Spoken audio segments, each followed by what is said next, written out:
Hi, I'm Linda Ricci, and I'll be appearing at the NAB show at New York at the Javits Center, which happens from October 17th through 19th. I'm on a panel on the 19th where we will be talking about Web3's impact on the business of media.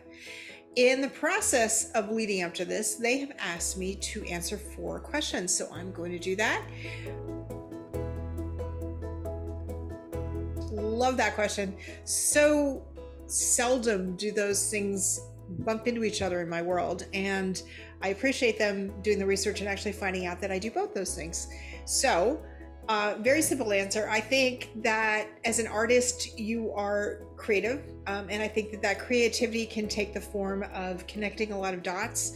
When you are a strategy consultant, you see things from an outside perspective, you see things in different ways, and I think that I'm a good strategy consultant because I understand that the answer is not always in front of you, and I have the ability to look beyond, look across, look around, look behind, and use that creativity to good purposes in the business sense. So that is a great question, and I'm hoping that's a good answer.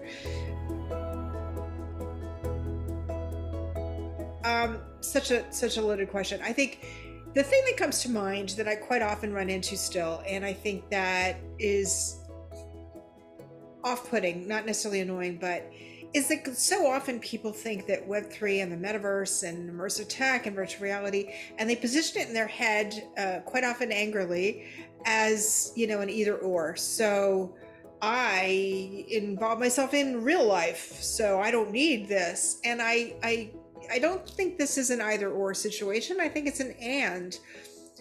The metaverse and all this immersive tech and all these wonderful tools that are coming out are not, in fact, taking away. They are adding optionality. They are adding experiences that we could have never had before. They are adding a social component that we could never do in real life. I regularly socialize with people from all over the world, regularly in virtual reality, have made friends in many places. It's an and. It's an added layer that you can add to your life. It doesn't have to take away. If you want to go for a hike and see the trees, go for a hike and see the trees. No one's stopping you. If you want to go for a hike and see the trees and meet people in Japan or China or any of the other wonderful countries out there, you can do that as well with virtual reality. So I don't think that it's an either or situation. It so often is positioned as that somehow it's not real. The connections you make are just as real as they are in real life, and the experiences you have are very real as well. So it's not an either or, it's an and. So that's what I wish more people knew about Web3, the metaverse, and immersive tech. Well, I don't think they're unique to anyone who's been in business long enough, or to, in fact, people who do consulting or any sort of business really. And that's that, especially when you're working kind of on the cutting edge, which I have been for many years, you have to present ideas and you have to talk to people in little baby steps and bring them along with the story. So you're not talking so far out there because you've lived in it for so long that people don't follow along.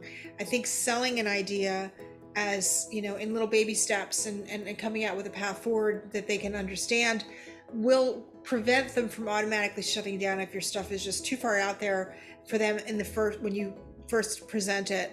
So baby steps is one of the most important things I've learned, and there's a bunch of others, but I think that's one of the key ones. I made that mistake very early on and just talking way out there about a couple years out and next steps and emerging tech, and glazed look, everybody lost the whole audience. So I think that's one of the key lessons I've learned consulting in emerging tech. I love this question. It's such a big question. I think that there's a couple key trends informing what's going to be happening.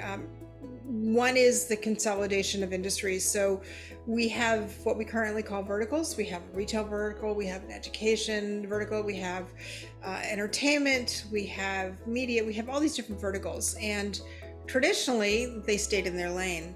Technology is breaking down the barriers between what those verticals are. So, retail and apparel is entering the gaming world. Gaming is entering entertainment. Entertainment is adding immersive components and perhaps all those other things into their landscape. So I don't know about 3 years, but I think that it's definitely the running into each other that's going to be the interesting thing in forming the future of the media landscape.